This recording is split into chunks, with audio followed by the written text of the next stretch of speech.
പത്തനംതിട്ട സീരിയലിൻ്റെ വരാനിരിക്കുന്ന ഒരു കിടിലൻ എപ്പിസോഡാണ് കേട്ടോ പറയുന്നത്. അങ്ങനെ നവീൻ്റെ ഉള്ളിൽ നന്ദുവിനോട് ഇഷ്ടമുണ്ടെന്നുള്ള കാര്യം ആ ഒരു സത്യം നമ്മുടെ നന്ദു തിരിച്ചറിയുകയാണ് കേട്ടോ. അപ്പോൾ നന്ദു നവീനെ കുറിച്ച് അങ്ങനെയൊന്നും അല്ലായിരുന്നു വിചാരിച്ചത്. പലതവണ നമ്മുടെ നവീൻ കൂടുതലായിട്ട് ഇടപെടുന്നുണ്ട്, നന്ദുവിനോട് ഇടപെടുന്നുണ്ടെന്നുള്ള ആ ഒരു കാര്യം നന്ദുവിനോട് ഇങ്ങനെ സൂചിപ്പിക്കുന്നുണ്ടായിരുന്നു കേട്ടോ. അപ്പോൾ അപ്പോഴൊക്കെ നമ്മുടെ നന്ദു അനിയോട് പറയുമായിരുന്നു അത് കേസിൻ്റെ കാര്യങ്ങളെക്കുറിച്ചൊക്കെ സംസാരിക്കാനൊക്കെയാണ് കൂടുതൽ രാത്രിയിലൊക്കെ നവീനേട്ടൻ എന്നെ ഫോൺ ചെയ്യാറുള്ളതെന്നൊക്കെ നന്ദു അപ്പോഴും അനിയോട് തുറന്ന് പറയും. പക്ഷേ ഈ ഒരു കാര്യം, അതായത് നന്ദുവിനോട് ഇഷ്ടമുണ്ടെന്ന് മനസ്സിലാക്കി ആ ഒരു നിമിഷം നന്ദുവിന് എന്ത് ചെയ്യണമെന്ന് അറിയാതെ ഇങ്ങനെ നിൽക്കുകയാണ് കേട്ടോ. അപ്പോൾ അങ്ങനെ നന്ദു അനിയോട് ഇത് തുറന്ന് പറഞ്ഞു കഴിഞ്ഞാൽ അനിയുടെ വായിരിക്കുന്നതൊക്കെ ചീത്തയൊക്കെ കേൾക്കേണ്ടി വരും എന്നുള്ളൊരു ടെൻഷൻ കൂടി നന്ദുവിനുണ്ട്. കാരണം അത്രയ്ക്ക് വാൺ ചെയ്തിരുന്നു നവീൻ്റെ സ്വഭാവത്തെക്കുറിച്ചൊക്കെ കേട്ടോ. അങ്ങനെ നവീൻ നന്ദുവിനെ വിളിച്ചിട്ട് പറയുന്നുണ്ട് കേട്ടോ, എനിക്ക് നിന്നെ ഒന്ന് കാണണം, എനിക്ക് അത്യാവശ്യമായിട്ടൊരു കാര്യം പറയാനുണ്ടെന്ന് പറഞ്ഞിട്ടാണ് നന്ദുവിനെ ബീച്ചിലേക്ക് വിളിക്കുന്നത്. അവിടെ വെച്ചിട്ട് നവീൻ നന്ദുവിനോട് പറയുന്നുണ്ട്, ഞാൻ എൻ്റെ അച്ഛനെയും അമ്മയും നന്ദു വീട്ടിലേക്ക് പറഞ്ഞു വിടാനായിട്ട് പോവുകയാണെന്ന് ഇങ്ങനെ പറയാനിട്ട്. അപ്പം നന്ദു പറയുന്നുണ്ട്, അതെന്താ നവീനേട്ടാന്ന് ചോദിക്കുമ്പോഴാണ് നവീൻ്റെ ഉള്ളിൽ തന്നോടൊരു ഇഷ്ടമുണ്ടെന്നുള്ളൊരു കാര്യം അപ്പോൾ അവിടെ വെച്ചിട്ട് നന്ദു മനസ്സിലാക്കും. പക്ഷെ നവീൻ്റെ സംസാരത്തിൽ നന്ദുവിനും തിരിച്ച് നവീനോട് ഉണ്ട് എന്ന് തെറ്റിദ്ധരിച്ചിട്ടാണ് പറയുന്നത്. നമ്മൾ രണ്ടുപേരും ഇത്രയ്ക്ക് അടുപ്പമായ സ്ഥിതിക്ക് നമ്മുടെ രണ്ടുപേരെയും കാര്യം വീട്ടിൽ ഞാൻ അവതരിപ്പിച്ചു. എൻ്റെ അമ്മയ്ക്ക് ഒരു പോലീസുകാരിയായിട്ടുള്ള ഒരു ഭാര്യ എൻ്റെ ജീവിതത്തിലേക്ക് കടന്നു വരുന്നത് എൻ്റെ അമ്മയ്ക്ക് തീരെ ഇഷ്ടമല്ലായിരുന്നു. എന്നിരുന്നാൽ കൂടി എനിക്ക് നിന്നോടുള്ള ഇഷ്ടം ഞാൻ അത് അമ്മയോട് തുറന്നു പറഞ്ഞു. അങ്ങനെ അവസാനം അമ്മ അത് സമ്മതിച്ചു. ഞാൻ ഇനി അമ്മയും അമ്മാവിനെയും കൂട്ടി ഞാൻ വീട്ടിലേക്ക് വിടാൻ പോവുകയാണെന്ന് ഇങ്ങനെ നന്ദുവിനോട് പറയാൻ കേട്ടോ. അങ്ങനെ അത് കേട്ടിട്ട് നന്ദു എന്ത് തിരിച്ച് മറുപടി പറയണം എന്നുള്ള രീതിയിൽ ഇങ്ങനെ നിൽക്കുകയാണ് കേട്ടോ. അപ്പം നവീനോട് പറയുന്നുണ്ട് കേട്ടോ നവീനോട് നീ ഇത് എന്തൊക്കെയാണ് ഈ പറയുന്നത്, എൻ്റെയും അനിയുടെയും കാര്യം ഒന്നും നവീനേട്ടൻ അറിയില്ലേന്ന് ഇങ്ങനെ പറയാൻ കേട്ടോ. അപ്പോൾ നവീൻ പറയുന്നുണ്ട്, അത് എനിക്കറിയാം, അനി നിൻ്റെ പുറകെ നടക്കുന്ന കാര്യം നീ അവന് ഇതുവരെ പോലും ഒന്നും മൂളിയിട്ടില്ലല്ലോ, ആ കാര്യമൊക്കെ എനിക്കറിയാമെന്ന് ഇങ്ങനെ പറയാൻ കേട്ടോ. അങ്ങനെ നന്ദു പറയുന്നുണ്ട്, ആര് പറഞ്ഞു ഞാൻ മൂളിയിട്ടില്ല എന്ന്? ഞങ്ങൾ വർഷങ്ങളായിട്ട് ഞാനും അനിയും തമ്മിൽ കൂട്ടുകാരായിരുന്നു. എന്നാൽ ഞങ്ങൾക്കിടയിൽ കൂട്ടുകാർ എന്നതിലുപരി ഞങ്ങൾക്കിടയിൽ ഒരു ഇഷ്ടം കൂടി ഉണ്ട്. ഞങ്ങൾ വിവാഹം കഴിക്കാൻ ആഗ്രഹിക്കുന്നതാണ്. അനാമികമായിട്ടുള്ള ഡിവോഴ്സ് എത്രയും പെട്ടെന്ന് കിട്ടണമെന്നാണ് ഞങ്ങൾക്ക്. അത് കിട്ടിയാൽ ഉടനെ ഞങ്ങൾ ഞങ്ങളുടെ ഫ്യൂച്ചർ പ്ലാൻ പറ്റി ചിന്തിക്കും.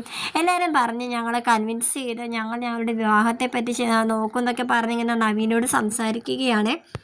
ഇതൊക്കെ കേട്ടിട്ട് നവീന ഭയങ്കര വിഷമത്തിൽ ഇങ്ങനെ നിൽക്കുകയാണ് കേട്ടോ. എന്നിട്ടും നവീന വിശ്വാസം ആകുന്നില്ല. നന്ദു ഈ പറയുന്നതൊക്കെ കള്ളമല്ലേ, എനിക്ക് നിന്നെ ഇഷ്ടമാണ്, അത് നിനക്ക് തിരിച്ച് എന്നോട് അങ്ങനെ ഒരു ഇഷ്ടമില്ലെങ്കിൽ പിന്നെ നീ എന്തിനാ വെറുതെ അനിയെ ഇഷ്ടമാണെന്നൊക്കെ വെറുതെ കള്ളം പറയുന്നത്?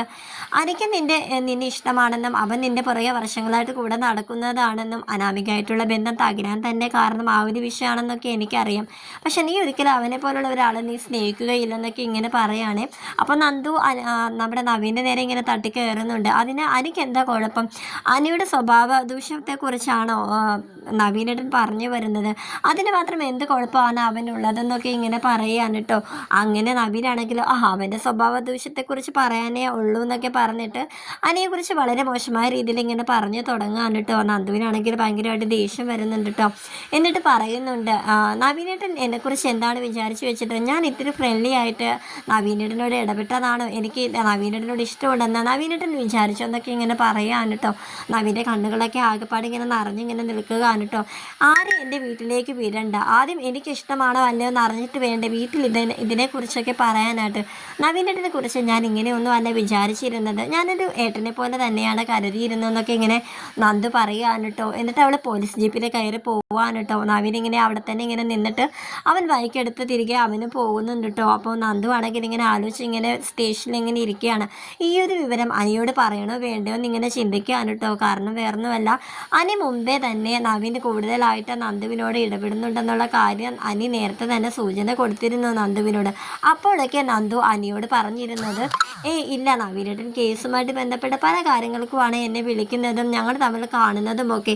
നവീനേട്ടൻ നീ പറയുന്നത് പോലെ അങ്ങനെ ഒരാളല്ല, ഒരിക്കലും എന്നെ അങ്ങനെ പ്രപ്പോസ് ഒന്നും ചെയ്യത്തില്ല എന്നുള്ള രീതിയിലാണ് കേട്ടോ അനിയോട് നന്ദു ഇതുവരെ പറഞ്ഞുകൊണ്ടിരുന്നത്. അതുകൊണ്ട് തന്നെ ഇങ്ങനെ ഒരു കാര്യം വന്നപ്പോഴത്തേക്കും അനിയോട് തുറന്ന് പറയാനായിട്ട്, അതായത് നവീനേട്ടൻ എന്നെ ഇഷ്ടമാണെന്നുള്ള കാര്യം എന്നോട് പറഞ്ഞെന്നുള്ള കാര്യം അനിയോട് പറയാനായിട്ട് നന്ദുവിന് കുറച്ചിങ്ങനെ ബുദ്ധിമുട്ടായിരുന്നു കേട്ടോ. എന്നിരുന്നാൽ കൂടി നന്ദു അത് അവസാനം അനിയോട് പറയാനായിട്ട് തീരുമാനിച്ച് ഫോൺ എടുത്തിട്ട് അനിയെ ഇങ്ങനെ വിളിക്കാൻ കേട്ടോ. എന്നിട്ട് പറയുന്നുണ്ട്, നവീനേട്ടൻ ഇന്നെന്നെ കാണാൻ വന്നിരുന്നു, എന്നെ ബീച്ചിൽ വെച്ചിട്ട് ഞങ്ങൾ കണ്ടു, ഇതുപോലെയൊക്കെ നടന്നു എന്നിങ്ങനെ പറയുകയാണ്. അങ്ങനെ അനി ഇങ്ങനെ ഞെട്ടി ഇങ്ങനെ നിൽക്കുകയാണ്. എന്നിട്ട് അനി പറയുന്നുണ്ട്, ഞാൻ നിന്നോട് അപ്പോഴേ പറഞ്ഞിരുന്നില്ലേ അവൻ്റെ മനസ്സിൽ എന്തോ വേറൊരു ഇഷ്ടം നിന്നോടുണ്ടെന്ന്, അപ്പോഴൊന്നും നീ സമ്മതിച്ച് തന്നിരുന്നില്ലല്ലോ, ഇപ്പം എന്താ എന്നൊക്കെ പറയുകയാണ് കേട്ടോ. അതൊക്കെ പോട്ടെ, നീ ഇതിൻ്റെ ഒരു സൊല്യൂഷൻ കണ്ടുപിടിച്ചതാ. ഇനി നവീനേട്ടൻ എങ്ങാനും അമ്മയൊക്കെ കൂട്ടി ഇനി വീട്ടിലേക്ക് വരുമെന്നാണ് എൻ്റെ ടെൻഷൻ. ഞാൻ നിന്നെ ഇഷ്ടമാണെന്ന് പറഞ്ഞതൊന്നും നവീനേട്ടൻ അത്ര വിശ്വസിച്ചില്ല. ഞാൻ നവീനേട്ടനെ ഒഴിവാക്കാൻ വേണ്ടിയിട്ടാണ് അങ്ങനെ പറഞ്ഞതെന്നാണ് നവീനേട്ടൻ കരുതിയിരിക്കുന്നതെന്നാണ് എനിക്ക് തോന്നുന്നത്. അതുകൊണ്ട് നീ എന്തെങ്കിലും ഒരു വഴി പറഞ്ഞതാ അനിയെന്നിങ്ങനെ നന്ദു അനിയോട് ഇങ്ങനെ പറയാനട്ടെ. ഞാൻ ആലോചിച്ചൊരു തീരുമാനം എടുക്കാമെന്ന് അനി പറയുന്നുണ്ട് നന്ദുവിനോട്.